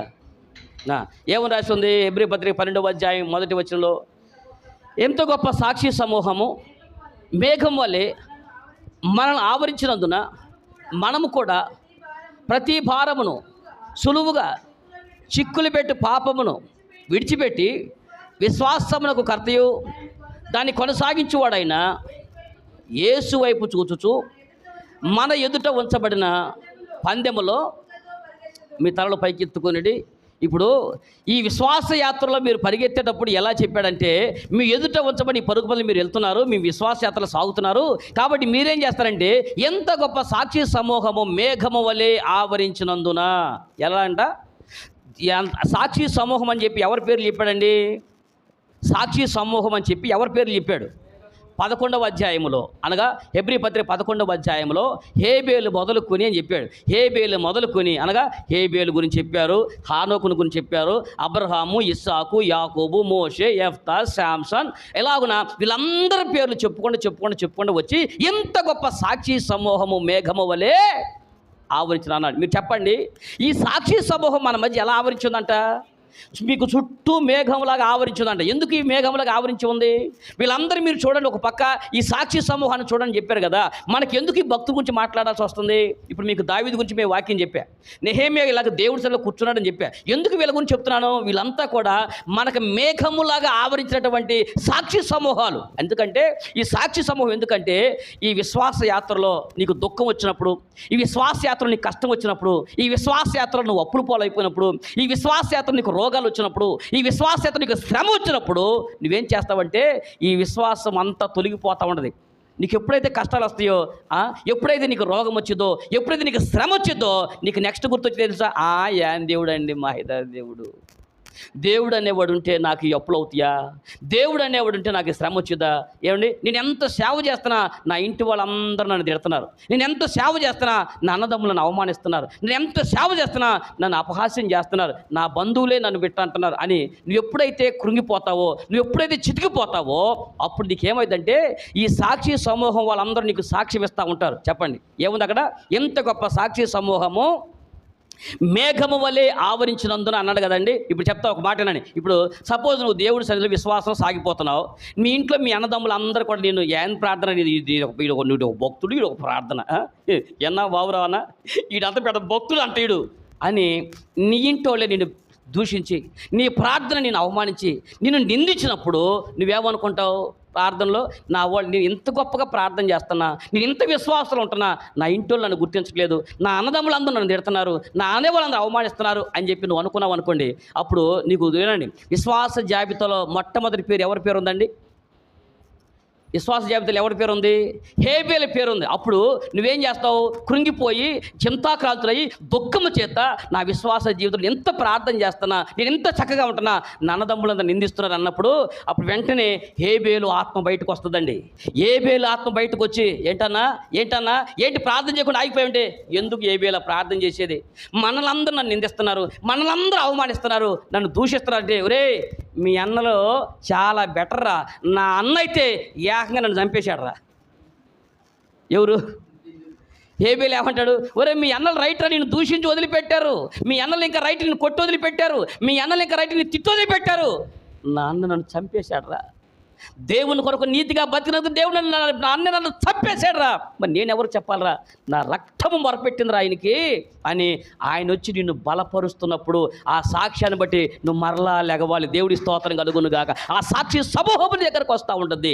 వచ్చిన కష్టాలు బట్టి కుటుంబాలు వీళ్ళందరినీ దేవుడు ఎందుకు పెట్టంటే, ఇలాంటి శ్రమ నువ్వు ఎప్పుడైనా అనుభవిస్తా ఉన్నా ఈ సాక్ష్యం నీకు ఎదురుగా వస్తుంది. నువ్వు అలాగనే ఇప్పుడు మీకు ప్రార్థనలో మీరు ఎప్పుడైతే చేయలేకపోతున్నారో అప్పుడు వెంటనే దావీదును గుర్తు తెచ్చుకోవాలి, యేసుక్రీస్తు ప్రభువును గుర్తు తెచ్చుకోవాలి, యేసుక్రీస్తు ప్రభువును గుర్తు తెచ్చుకోవాలి. ఆయన గెత్సేమనే తోటలో ఎంత భారంతో మీరు ప్రార్థన చేశారంటే ఆ రోజున దుఃఖాక్రాంతులయ్యాడు. మరి మనకి ఎన్ని దుఃఖాలు వస్తున్నా మన ప్రార్థన జోలికి పోము, ఎన్ని బాధలు వస్తున్నా ప్రార్థన జోలికి పోకుండా ఇలాగే గడిపేస్తాం. విచిత్రమైన విషయం ఏంటంటే అన్ని ప్రార్థనలు మనకు వస్తూనే ఉంటాయి, అన్నీ మనకు తెలుస్తూనే ఉంటాయి, కానీ ఆచరించడం మాత్రం, దాని ఆచరణలో పెట్టడం మాత్రం, ఇంత సాక్షి సమూహం ఉందయ్యా, ఇదిగో దేవుడు నిన్ను ఆదరిస్తాడు, నీకు శ్రమ వచ్చినప్పుడు ఈ సాక్షులందరూ నీ కళ్ళ ముందుగా కనబడుతున్నారు. 12 గోత్రాల ప్రజలు పరిపాలించిన చక్రవర్తి అతనికంటే ఎక్కువ పనులు మనకుంటాయా? అతను ఎప్పుడైతే దేవుడి సన్నిధిలో అలాగ కూర్చుని ఆయన ప్రార్థన చేశాడో విజయవంతుడుగా గొప్ప విజయం సాధించగలిగాడండి ఆయన ప్రార్థనా జీవితంలో. అంతేకాదు ప్రార్థనలో దావీదు మించినటువంటి వాడు లేరంటే అతిశయోక్తి కాదు. అలాంటి గొప్ప వ్యక్తిగా మిగిలిపోయాడు. దేవుడి సన్నిధిలో నువ్వు కూర్చోగలిగాడు. 3 సార్లు ఉదయం ఆయన సాయంకాలం కూర్చుంటాడంట, మధ్యాహ్నం కూర్చుంటాడంట, ఉదయం కూర్చుంటాడంట, 3 సమయాలు. ఈ రోజున మీరు ఈ పాఠం వాక్యం వింటున్నారు కదా, ఎంతమంది తీర్మానం చేసుకున్నారు చెప్పండి? అయిపోయింది. ఈ వాక్యం వింటున్న మీరు ఎంతమంది తీర్మానం చేసుకున్నారు? నేను ఎంతసేపు కూర్చున్నారో నేను అడగటలా, కనీసం రోజులో 3 సార్లైనా ప్రార్థన చేయ మనసు మీకు రావట్లేదా? ఉదయకాలం ప్రార్థన, మధ్యాహ్న కాలం ప్రార్థన, సాయంకాలం ప్రార్థన, 3 ప్రార్థనలో కనీసం మీరు వాక్యం వింటారు కదా. వీళ్ళందరూ రాజు దావీదు కంటే మీకు ఎక్కువ పని ఉందా? ఇంకో విషయం, నెహెమ్యా ఏ సంఘటన విన్నాడు? ఏమండి, యెరూషలేము తగలబడిపోతుందన్నారు. మొన్న మణిపూర్ తగలబడుతుందన్నా కానీ ఇక్కడ మనవాళ్ళకి చలనం లేదు. మణిపూర్లో క్రైస్తవులు తగలబెడుతున్నారని చెప్పినా చలనం లేదు. దేవాలయాలు పడగొడుతున్నారన్న చలనం లేదు. దేవుని మందిరాలు కాల్చేస్తున్న మీకు అసలు కనీసం చలనమే లేదు. మీరు ఆలోచించండి, ఎంతమంది ప్రార్థన చేశాం, ఎంతమంది ప్రార్థన చేయగలుగుతున్నాం? ఒక పక్క మణిపూర్లు తగలబడిపోతున్నాయి, దేశాల్లో క్రైస్తవులను తుదముట్టేస్తున్నారు, అనేక మంది క్రైస్తవులను చంపేస్తున్నారు, నిప్పులు పెట్టి కాల్చేస్తున్నారు, ఎంతోమందిని బడిసలు పెట్టి చంపేస్తున్నారు, దేవాలయంలో లోపల పెట్టి దేవాలయాన్ని కూల్చేసి అనేక మంది సజీవ సమాధిని చేస్తున్నారు. అయినా మనకు చింత ఎందుకంటే మీ చింత యావత్తు ఇక్కడ ఎత్తుకొని దాన్ని అప్లై చేయండి. మేమెందుకు అవి చింతించడం? మన ప్రభు చెప్పి మీ చింత యావత్తు ఆయన మీద వేయమన్నాడు. ఆయన మీద వేయమన్న చింత నీ పర్సనల్గా ఉన్నటువంటి చింత. అంతేగాని ఇలాగున జనాలు ఇలాగ హింసపడతా ఉంటే వాళ్ళ కొరకు లేచి ప్రార్థన చేయాలి. దావీదు దేవుడి సన్నిధిలో కూర్చున్నాడు, నెహెమ్యా దేవుడి సన్నిధిలో కూర్చున్నాడు. ఇంకా మీకు చెప్పాలంటే అమ్మ యేసుక్రీస్తు ప్రభువారు ఒక రోజున ఆడకు వచ్చాడు, బావి దగ్గరకు వచ్చాడు. 4వ అధ్యాయం యోహాను సువార్త అనుకుంటా. ఎక్కడికి వచ్చి యోహాను సువార్త 4వ అధ్యాయంలో యేసుక్రీస్తు ప్రభువారు సమరయల బావి దగ్గరకు వచ్చి ఏం చేశాడు? బావి మీద వెళ్ళవలసి వచ్చింది కనుక యాకోబు తన కుమారుడైన యోసేపుకి ఇచ్చిన భూమి దగ్గరున్న సమరయలోని సుకారను ఒక ఊరికి వచ్చాను. అక్కడ యాకోబు బావి ఉండెను కనుక యేసు ప్రయాణం వలన ఎవరు అలసి ఉన్న రీతిగా వీడి తలలో పైకి ఎత్తుకొనడి. ఏడ కూర్చున్నాడు? బావి ఎద్దు కూర్చున్నాడు. మీరు చెప్పండి, ఎవరు అలసిపోయారు? యేసు ప్రభు అలసిపోయిన రాసి ఉంది కదండి. ఇప్పుడు మీరు ఒక మాట చెప్పండి, అసలు యేసు ప్రభుకి అలసిపోవాల్సిన అవసరం ఏమొచ్చిందండి? ఆయన రెస్ట్ తీసుకుంటే ఎవడన్నా వచ్చి కూర్చో నుంచో అని ఏమైనా శిష్యులు వచ్చి అంటారా? లే, నువ్వు కూర్చున్నావంటే మాత్రం బాగా మర్యాద కూడా ఏమనుకుంటున్నావు అని అంటారు ఎవరన్నా? మీరు చెప్పండి, ఆయన శిష్యులు ఏమైనా అంటారా? అక్కడ ఉన్న అధికారులు ఏమైనా అంటారా? సంఘం ఏమైనా అంటుందా? ఆయన యేసు ప్రభు అలసిపోయిన రాశాడంటే ఆయన ఎవరి కోసం తెలిసి అలసిపోయిన తెలుసా అండి? ఇప్పుడు జీవితంలో పరిగెత్తి బతుకులు అలసిపోయినటువంటి ఒక అమ్మాయి అక్కడికి రాబోతుంది. జీవితంలో అలుపెరకుండా పరిగెత్తి పాపంతో రంపటలాడి పాపంతో మమేకమై పాపంతో పోరాడి అలసిపోయినటువంటి ఒక అమ్మాయి ఇప్పుడు అక్కడికి రాబోతుంది. ఆ అమ్మాయిని చేరటం కొరకు యేసయ్య అలసిపోయి అంతగా ప్రయాణం చేశాడు. దేవుడి స్తోత్రం. ఆ ఎదుటి వాడి అలసట తీర్చడానికి సమరయల బావి దగ్గరికి ఇప్పుడు ఒక అమ్మాయి రాబోతా ఉంది. జీవితంలో ఆమె పాపం చేత అలసిపోయినటువంటి ఆమె జీవితాన్ని పరిశుద్ధమైన బ్రతుకుగా మార్చడానికి, ఆమెకు విశ్రాంతిని ఇవ్వడానికి మామూలుగా యేసుప్రభు ఏమన్నాడు తెలుసా అండి? ప్రయాసపడి భారం మోసుకొనుచున్న సమస్త జనులారా, ఈయన అద్భుతమైన విషయం తెలుసా? అందరిని ఆయన ఎద్దకు రమ్మన్నాడు, కానీ పాపముతో చేసి దేవుని ఎద్దకు రాలేని ఏమి దగ్గరికి ఏసే ఏమి దగ్గరకు వచ్చాడు. దేవుడి స్తోత్రం కలుగును గాక. పాపములో మగ్గిపోయినటువంటి బావి యొద్ద సమరయ ఆ స్త్రీని, ఆ సమరయులని అందరూ నిరాకరిస్తూ ఉంటే, సమరయులే నిరాకరించబడిన జాతి అనుకుంటే ఆమె ఇంతకంటే ఆ జనము చేత నిరాకరించబడిన ఈవిడ. అర్థమైందండి? మన పూర్వకలు అనేవాళ్ళు ఆడే అడుక్కుంటుంటే అడుక్కునేవాడి దగ్గర కూడా అడుక్కునేవాడిని ఏమంటారు చెప్పండి? అడుక్కునేవాడి దగ్గర అడుక్కునేవాడిని ఏమంటారు? మనమాట నేనే అడుక్కొచ్చుకున్నా సూపర్ అంటే ఆడి దగ్గరికి వచ్చి కొద్దిగా బెటర్ అలా అంటావు కదా. అలాగే సమరయులే దిక్కుమాలిన జాతికి అవమానించబడతా ఉంటే ఆ సమరయులు ఈవిడిని ఇంకా అవమానిస్తూ వాళ్ళే అంటారని దానికి చూస్తున్నాను ఏమని. అలాంటి ఈమె దగ్గరికి రావటానికి యేసు ప్రభు అలసిన వాడిగా వచ్చి ఆడ కూర్చున్నాడు. ఎప్పుడైతే ఆయన కూర్చున్నాడో ఆమె ఆయన దగ్గర రానే వచ్చింది. ఆమె బతుకును అద్భుతంగా మార్చగలిగాడు. దేవుడి స్తోత్రం కలుగును గాక. ఈ రోజున దేవుని సన్నిధిలో నీవు కూర్చోవడానికి సిద్ధపడుతుంటావు. దేవుని సన్నిధిలో కూర్చోడానికి సిద్ధపడతా ఉంటే ఈరోజు నీ చింత అంతా కూడా గుర్తుపెట్టుకోండి. దేవుని సన్నిధిలో 3 సార్లు ప్రార్థన, యేసు ప్రభు గెత్సెమనే 3 సార్లు ప్రార్థన చేశాడు. కాబట్టి దావీదు 3 సార్లు ప్రార్థన మన జ్ఞాపకం చేస్తున్నాడు. ఉదయకాలం మందు, సాయంకాలం మందు, అలాగనే మన మధ్యాహ్న కాలం మందు, ఈ 3 కాలాల్లో ప్రార్థన చేయాలని మన జ్ఞాపకం చేస్తూ ఉన్నాడు. ఎప్పుడెప్పుడు ప్రార్థన చేయాలి? చింతలో వచ్చినప్పుడు ప్రార్థన చేయాలి, దుఃఖంతో ఉన్నప్పుడు ప్రార్థన చేయాలి. ఇంకొక రెండో విషయం కూడా మీరు చూస్తే పరిశుద్ధ గ్రంథంలో మత్తయి సువార్త 26వ అధ్యాయం మీరు చూడండి ఒకసారి, 38వ వచనం మీరు చూస్తే, అప్పుడు యేసు మరణమగునంతగా నా ప్రాణము బహు దుఃఖములో ఎలాగునా. ఇప్పుడు చెప్పండి, దేని కొరకు ప్రార్థన చేస్తున్నాడు యేసు ప్రభు? మరణమగునంతగా అని ప్రార్థన చేస్తున్నాడు. అనగా బలిపీఠము దగ్గరకు వచ్చేసరికల్లా నీకు ఏ ప్రార్థన గుర్తు రావాలంటే, పాపం వల్ల వచ్చేటువంటి జీతము మనకు మరణం. కాబట్టి ఆ మరణం నుంచి మనం తప్పించబడాలంటే మన దేవుడి సన్నిధిలో ప్రార్థన చేయాలి. దుఃఖముతో ఉన్నటువంటి వారి విషయమై మనం ప్రార్థన చేయాలి. ఈ దుఃఖమును తొలగించబడాలంటే నువ్వు ప్రార్థన చేయాలి. రెండవది ఎందుకు ప్రార్థన చేయాలంటే, మరణంలోకి మనం పోతాం. అనగా రెండవ మరణం అంటే ఈ మరణం కాదండి. ఈ మరణం ఎవరైనా నువ్వు ప్రార్థన చేసినా పోతావు, ప్రార్థన చేయకపోయినా పోవటం అనేది మాత్రం గ్యారెంటీ కాదు. మన కాలం వచ్చినప్పుడు, వయసు వచ్చినప్పుడు, ఖచ్చితంగా ఆ సమయం వచ్చినప్పుడు మనుషులు వెళ్ళిపోతారు. కానీ దేవుడు చెప్తున్నటువంటి రెండవ ప్రార్థన ఏంటంటే, రెండవ ప్రార్థన నువ్వు నరకానికి పోకుండా ప్రార్థన చేయాలి. అర్థమవుతుందండి? ప్రభు ఇదిగో నేను పాపం చేయకోకుండా నాకు సహాయం చేయ నా ప్రభు, ఇదిగో నన్ను ఇదే పాపంలో ఇలాగే ఉంటే, ఇదే పాపం నేను కంటిన్యూ అవుతూ ఉంటే నా పాపం వల్ల నాకు వచ్చే జీతము మరణము కనుక నువ్వు మరణం కాకుండా మనం ప్రార్థన చేయాలి. ఒకటి, దుఃఖములతో ఉన్నటువంటి వారు ప్రార్థన చేయాలి. 3 సార్లు ప్రార్థన. ఎందుకంటే ఒకటి దుఃఖంతో ఉన్నందుకు నీ దుఃఖం తొలగించబడాలంటే నువ్వు ప్రార్థన చేయాలి. రెండో ప్రార్థన ఎందుకు చేయాలంటే నువ్వు మరణం కాకుండా ప్రార్థన చేయాలి. ఏ మరణము? మీరు చెప్పండి, రెండవ భారం ఏంటి అనగా నరకానికి పోకుండా ఉండాలంటే ప్రార్థన ఒక్కటే నిన్ను నరకం నుంచి తప్పించగలుగుతూ ఉంటుంది. దేవుడి స్తోత్రం కలుగును గాక. ఆ పాపము చేయకుండా నేను ఆపగలిగేది ఒకటేనండి. అమ్మ, ప్రార్థన పదే ప్రార్థన చేయండి. ఎందుకు చెప్తున్నా అంటే ఆ ప్రార్థన మన పాపం చేయనీకోకుండా ఆపేస్తూ ఉండదు. మీకు గుర్తుపెట్టుకుంటూ ఉండండి, యాకోబుకు బాగా తెలిసింది ఏంటంటే ప్రార్థన చేయటం బాగొచ్చు. ఏసేవుకి ఏం రాదంటే, ఏసేవుకి ఏం రాదు, ఉపవాస ప్రార్థన. బాగా కోటాలు పెడతారు కదా, ఉపవాస ప్రార్థనలు పెడతారు కదా. ఉపవాస ప్రార్థన ఎందుకు పెడతారు చెప్పండి? ప్రార్థనలు పెడతారు కదా. ప్రతి సంఘంలో ఎప్పుడు ఉపవాసం ఉండండి, ఉపవాస ప్రార్థన చేయండి, ఉపవాస ప్రార్థన చెబుతారు. ఎందుకు ఉపవాస ప్రార్థన చేయమని చెప్తారు? దేవుడితో గడపడానికి, సమీపంగా ఉండటానికి.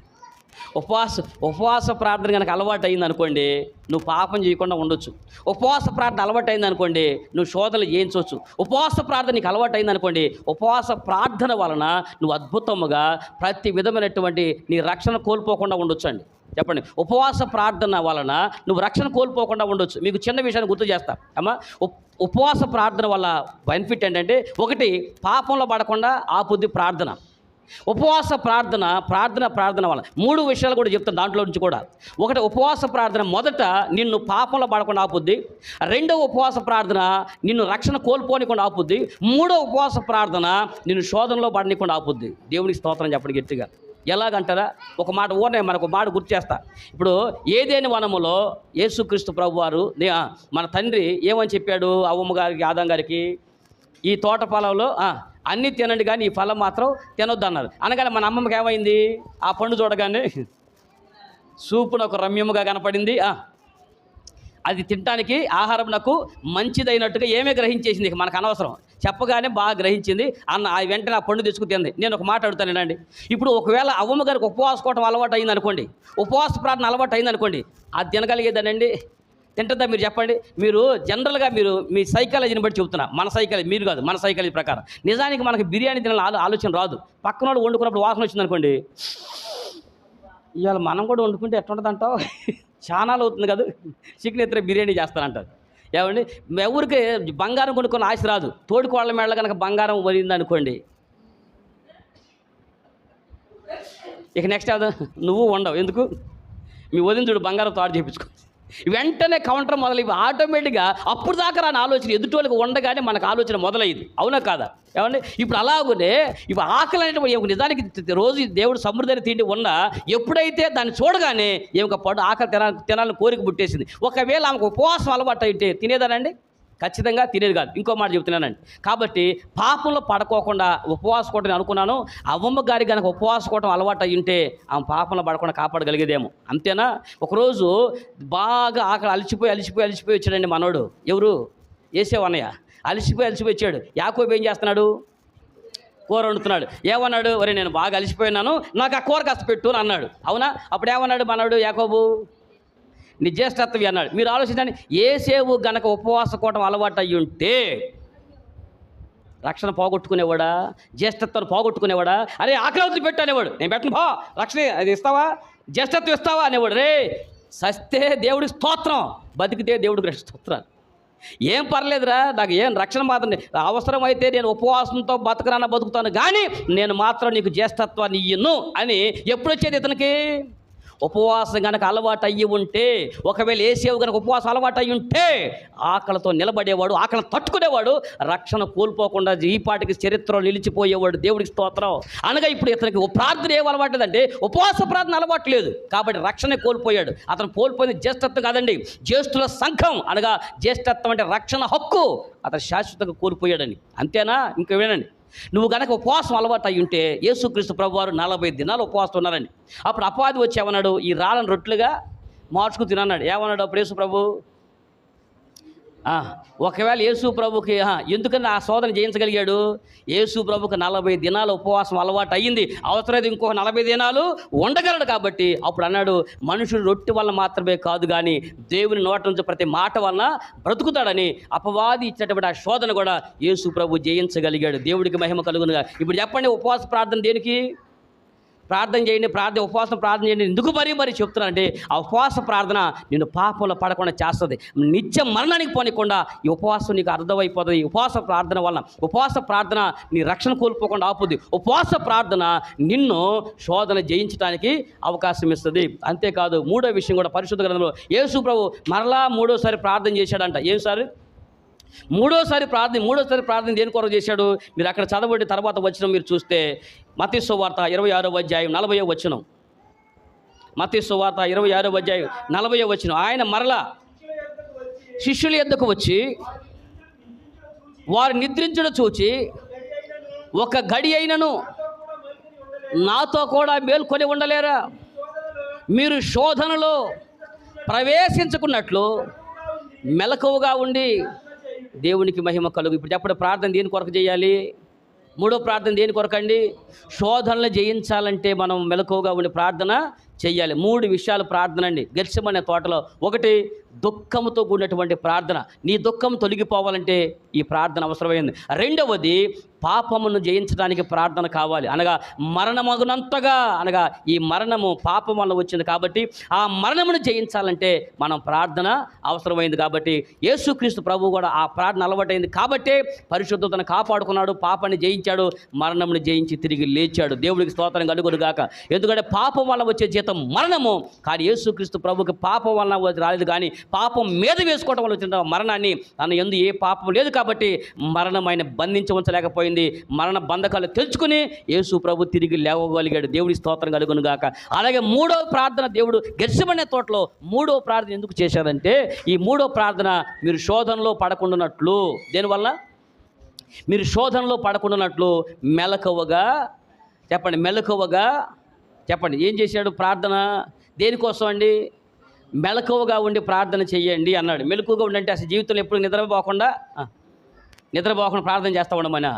మెలకువ కలిగి ఉండాలి అంటే మెలకువ కలిగి ఉండాలి. మరి నాకు చీమ చిట్టుక్కుమందంటే మెలకు వచ్చింది అంటారు చూసావా? అలాగున ఎప్పటికప్పుడు అలర్ట్ అయిపోవాలి. బిడ్డల విషయంలో మెలకువ కలిగి ఉండాలి, భర్త విషయంలో మెలకువ కలిగి ఉండాలి, భార్య విషయంలో మెలకువ కలిగి ఉండాలి. ఏమన్నా ప్రతి వారి విషయంలో, కుటుంబ విషయంలో మెలకువ కలిగి ఉండాలి. ఒక ఆవిడ వచ్చి అంటుంది, అమ్మ ఒక సహోదరు వచ్చి అంటుంది, అన్నయ్య ఏమ్మన్న ప్రార్థనకు అబ్బాయి రాలేదంటే, ఇంకేడ అబ్బాయి అన్న, ఎదురింటి అమ్మాయిని తీసుకుని వెళ్ళిపోయాడు అన్నా అంటుంది. ఏమంటుంది? ఎవరిని తీసుకుని? ఎదురింటి అమ్మాయిని తీసుకుని వెళ్ళిపోయాడు అంటే, ఎందుకు వెళ్ళిపోయాడు అమ్మా అని అంటే, ఆయన కట్టుకున్నటువంటి భార్యని వదిలిపెట్టి పరాయి గడపలు తొక్కుతున్నాడంటే దానికి కారణం ఎవరు? నువ్వు మెలకువగా ఉండాలిగా. భర్త విషయంలో భర్తకు ఏం అవసరమై ఉంటుందో, ఏం అవసరం అవుతుందో అర్థం కాలేదా? భార్య ధర్మం ఏదో నీకు తెలీదా? భార్యకు ఏం మాట్లాడాలో ఏమి చేయాలో నీకు తెలీదా? కట్టుకున్నటువంటి భర్తకు కనీస ధర్మాన్ని పాటించని నీ చేతగా నీ బతుక్కి ఇంక ఆడబడి ఆడొక ఏమని చెప్పండి, ఊరోళ్ళకి బడి కనీసం ధర్మం పాటించవలసిన బాధ్యత ఉంది. గుర్తుపెట్టుకోండి, బిడ్డల విషయంలో మనకి ఏమైతే బాధ్యత ఉందో ఆ బిడ్డల విషయంలో మెలకువగా ఉండాలి. బిడ్డలు కన్నారు కదా, కన్నారు పెంచి నారు పోసినట్టు నీరు పోయిపోదని ఊరి మీద వదిలేయటాక దేవుడు మనకి బిడ్డలు ఇచ్చింది. బిడ్డలు ఎప్పటికప్పుడు మెలకువగా ఉండి బిడ్డల్ని పెంచుతూ ఉండాలి. బిడ్డల విషయంలో మెలకువగా ఉండాలి, భర్త విషయంలో మెలకువగా ఉండాలి, భార్య విషయంలో మెలకువగా ఉండాలి, కుటుంబాల విషయంలో మెలకువగా ఉండాలి. ఎందుకయ్యా మెలకువగా అంటే, మీరు శోధనలో ప్రవేశించకున్నట్లు, చెప్పండి ఎలాగునా, మీరు శోధనలో ప్రవేశించుకున్నట్లు మెలకువగా ఉండండి. అనగా శోధనలు, మీరు అక్కడ ఒక మాట కూడా గమనించండి, శోధనలోనికి ప్రవేశించకుండా అన్నాడా, శోధనలు మీ మీదకి రాకుండా అన్నాడా? అంటే చెప్పండి, దీన్ని బట్టి మనకు అర్థమైన నీతి ఏంటి చెప్పండి. పైగా మన సాక్ష్యం, నాకు బోల్డని శోధనలు వచ్చినాయండి. మనకు వస్తాయా, మనమే పోతామా? దారైపోయే ప్రతి దరిద్రంలో మన తలబెడితే అట్టాకుంటుంది. మరి శోధనలోనికి మీరే పోతారు, మీరు శోధనలోకి వెళ్తారు. మీ మాటల వల్ల మీరే శోధనలోకి వెళ్తారు, మీ చేతల వల్ల మీరే శోధనలోకి వెళ్తారు, మీ క్రియలు మిమ్మల్ని శోధనలోకి నెట్టేస్తాయి, మీరే శోధనలోకి పోతారు. కాబట్టి మీరు మెలకువగా ఉండండి. శోధనలు మీ మీదకు రాదు, శోధనలు మన మీద వచ్చి పడ్డాక మనం పెద్ద యోబు సముడువో యోబు శరీరమా? అర్థమైందా? శోధనలు వచ్చి పడింది యోబుకి. యోబు ఎప్పుడు శోధనలోకి వెళ్ళా, మనం ఉండమే. చెప్పండి, ఈ రోజున మన ప్రతి పరిస్థితికి 100% మనమే కారణం. అంతేందా? అంతే. చెల్లి తల్లి అక్క ముందు ఆలయాలు కాదండి, నువ్వు శోధనలకు నువ్వే పోతావు. మన చేతకాని తనమే మనకు శోధనలు తెచ్చిపెట్టింది. అందుకని ప్రార్థన యేసుప్రభు మనకి ఎందుకు నేర్పాడంటే, మీరు శోధనలో ప్రవేశించకుండా ప్రతి విషయంలో మెలకువగా ఉండండి. ఎవరితో ఎంతవరకు ఉండాలో, ఎవరితో ఎంతవరకు మాట్లాడాలో, ఎవరితో ఎంతవరకు అవకాశం ఇవ్వాలో, ఎవరితో ఎంత ఉండాలనేది నీకు నువ్వే మెలకువగలిగి ఉండి, నువ్వు ఆ మెలకువగలిగి ఉండి నువ్వు ప్రార్థన చేసి. ఇంకో విషయం చెప్తున్నా, మెలకువగలిగి ఎలా ఉంటామయ్యా అంటే, ప్రార్థన చేస్తే మెలకువలు వస్తాయి. అర్థమైతే చప్పట్లు కొట్టండి, అర్థం కాకుండా కొడతా ఉండండి, పడి ఉంటాయి. నువ్వు ప్రార్థన చేస్తే మెలకువలు వస్తూ ఉంటాయి. కాబట్టి బలిపీఠం దగ్గరికి వచ్చేసరికల్లా 3 విషయాలు గుర్తుపెట్టుకోండి. ఏంటది?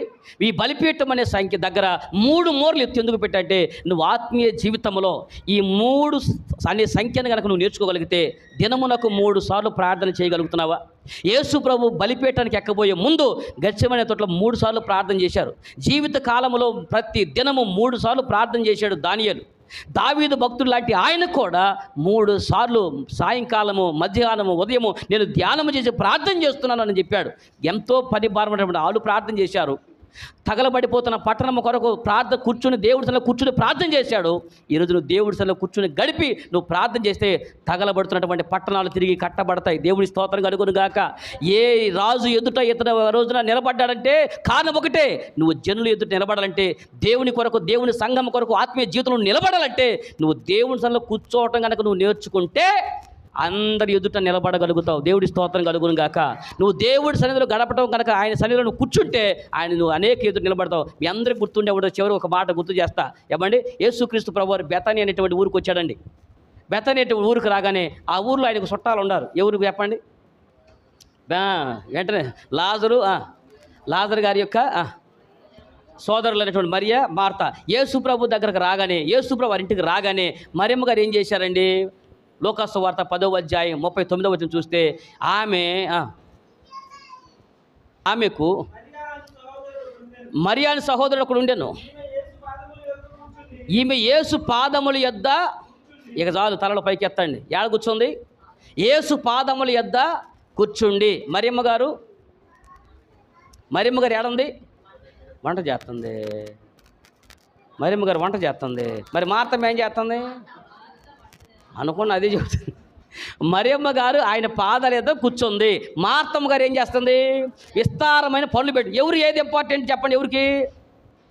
ఎవరికి ఏది ఇంపార్టెంట్? మరియమ్మ గారికి ఏమో యేసు ప్రభు దగ్గర కూర్చోవటం ఇంపార్టెంట్. మార్తమ్మ గారికి ఏమో ఆయన చేత మన టాలెంట్ ఏంటో చూపించడం. దేవుడి ఇప్పుడు మీరు చెప్పండి, ఎక్కువ ఇంపార్టెన్సీ అనగా దేవుడికి ఎక్కువ ప్రాధాన్యత ఇచ్చింది. కాబట్టి ఆయన సన్నిధిలో కూర్చున్నటువంటి మరియమ్మ ఆయన సన్నిధిలో కూర్చుంది, దేవుడి చేత మెప్పు పొందింది. మార్త, నువ్వైతే విస్తారముగా పనులు పెట్టుకుంటున్నావేమో, కానీ కావలసింది ఒకటే, అవసరమైనది ఒకటే. ఆ ఒక్కటి ఈ అమ్మాయి చేసింది. ఆ అమ్మాయి ఆయన సన్నిధిలో కూర్చుంది. మీకు మనకు లోకంలో అనేకమైన పనులు, కానీ వీటన్నిటికంటే అత్యధికంగా అవసరమైనది ఒక్కటే ఉంది, అది ఆయన సన్నిధిలో కూర్చోవటం. దేవుడి స్తోత్రం కలుగును గాక. కాబట్టి ఈ 3 సార్లన్నా ఏమండి, ఈ 3ను గుర్తుపెట్టుకోండి. ముమ్మారు ప్రార్థన చేయాలి. ఎప్పుడు? రోజులో 3 సార్లు. ఎక్కడి నుంచి తీర్మానం చేసుకుంటారా? దేవుడి సన్నిధిలో. ఎందుకంటే మీరు తీర్మానం చేసుకున్నప్పుడల్లా 2 సాక్షులను గుర్తు తెచ్చుకోండి. దావీదును గుర్తు తెచ్చుకోండి. దావీదు లాంటి ఆయనకి ఎన్ని పనులు ఉన్నా, రాజు అయి ఉండి కూడా ఆయన సన్నిధిలో కూర్చున్నాడంటే, 3 సార్లు కూర్చోగలిగాడంటే, ఇంకా 7 సార్లు ప్రార్థన చేశాడు ఆయన కొన్ని సందర్భాల్లో. ఇంకా 3 సార్లు కూర్చున్నాడంటే మీరు అర్థం చేసుకోండి. ఆ రోజు రాజు ఆస్థానంలో ఉన్నటువంటి దానియేలు కూడా వాళ్ళున్న రాజు ఆస్థానంలో, పైగా శత్రువుల దగ్గర ఉండి కూడా ప్రతి దినము 3 సార్లు ప్రార్థన చేశాడు. అర్థమవుతుందా? కాబట్టి మనకు నేర్చుకొచ్చిన పాఠం ఏంటంటే, నీకు ఎన్ని పనులు ఉన్నా వాటన్నిటికంటే ఎక్కువ పని నువ్వు దేవుడికి మనసులో గుర్తుపెట్టుకోండి. నువ్వు దేవుని సన్నిధిలో ప్రతి దినము 3 సార్లు నువ్వు కూర్చోగలిగావంటే మనం దేవునికి ప్రాధాన్యత ఇస్తున్నట్టు. అవసరమైనది ఒక్కటే. నువ్వు బలిపీఠం దగ్గరకు వచ్చి ప్రత్యక్ష గుడారంలో ఈ 3 అనే సంఖ్య వలన ప్రతి దినము 3 సార్లన్నా ప్రార్థన చేయాలని మనకు దేవుడు నేర్పిస్తూ ఉన్నాడు.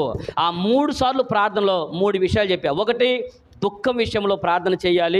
రెండవది, పాపం చేయకుండా ఉండడానికి ప్రార్థన చేయాలి. మూడవది, శోధనలను జయించడానికి ప్రార్థన చేయాలి. యేసు ప్రభువారు ఈ 3 విషయాలు అనగా మనం దుఃఖం తీయటానికి ఆయన ప్రార్థన చేశాడు, మనల్ని మరణం నుంచి తప్పించడానికి ఆయన ప్రార్థన చేశాడు, మనం శోధన నుంచి తప్పించడానికి ఆయన ప్రార్థన చేశాడు. కాబట్టి ఆయనేమో ఈ రకంగా ప్రార్థన చేస్తే మనమేమో ఉరకబెట్టి నిద్రపోతున్నారు 3 సార్లు. అర్థమైందా? ఇకనైనా ఈ వాక్యం ద్వారా మేల్కొని నిద్రను వేడండి, మెలకువ కలిగి ఉండండి, మెలకువలు కలిగి ఉండండి. అనుదినం ప్రతి దినము 3 సార్లు ప్రార్థన చేయాలి. కనీసం 3 సార్లన్నా, అట్టని 3 కాదు, మీ ఇష్టంకి ఎక్కువ అవకాశం ఉంటే ఎక్కువ చేయండి, కానీ కనీసం రోజులో 3 సార్లన్నా ఇక్కడ నుంచి ఒక తీర్మానం చేసుకుందాం. అందరూ కూడా ఆ తీర్మానం చేయండి. చేస్తారా? ఇది ఆక్రమణ కాకరకాయ. ఒక కనీసం 3 సార్లు, ప్రభువా ఉదయకాలం లేచి నేను ప్రార్థన చేస్తాను, మధ్యాహ్న కాల సమయంలో ప్రార్థన చేస్తాను, సాయంకాల సమయంలో ప్రార్థన చేస్తాను. దావీదు 3 సార్లు ప్రార్థన చేశాడు. బలిపీఠానికి వెళ్ళబోయే ముందే యేసు ముమ్మారు ప్రార్థన చేశాడంటే మనకు కూడా ఒక పాఠం నేర్పిస్తున్నాడు. ఈ బలిపీఠపు యొక్క అనుభవం ఏంటంటే, ఎవరికైతే 3 సార్లు ప్రార్థన చేస్తారో వాళ్ళు శోధనలు జయిస్తారు, పాపమును జయించగలుగుతారు. అంతేకాదు వాళ్ళ జీవితంలో దుఃఖమును నివారించి దేవుడు శ్రేష్టమైన జీవితాన్ని ఇస్తాడు. మీ దుఃఖ దినంలో దేవుడు సంపూర్ణం చేస్తాడు. ఇలాంటి ప్రార్థన జీవితం మనం అలవాటు చేసుకుందాం. 3 అనే సంఖ్యలో ఉన్నటువంటి ఈ ముమ్మారు ప్రార్థనలో ఉన్నటువంటి అనుభవాన్ని నేర్చుకుందాము, అవలంబిద్దాము, అనేకులకు ఆశీర్వాదకరంగా ఉందాం. దేవుడి మాటలు దీవించునుగాక.